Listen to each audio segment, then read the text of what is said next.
Hello everybody, so what we have here is we have the Hunter Oakhurst ceiling fan installed in my grandparents' bedroom here. The ceiling fan, there's another one of these, and there's Heineken 3, and then an orange. So yeah, let's start with the light. There's the light, and we will go low. This is one of the older Oakhursts when they were actually made better.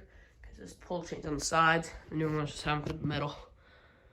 Those aren't the best in my opinion. Like the newer ones that are like sold today are like pretty slow. So yeah, let's go to medium.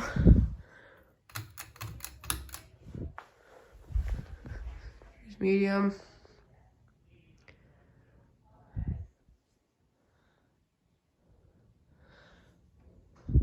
Push out a decent amount of air. High.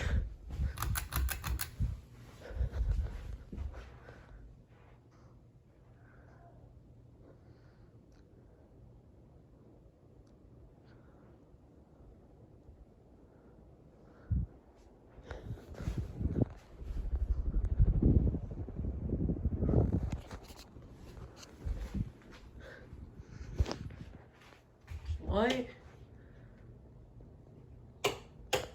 And we'll turn off the chain and we'll leave it on medium. That's how it's always been on. So yeah. Anyways, thank you guys for watching. See you guys later and goodbye.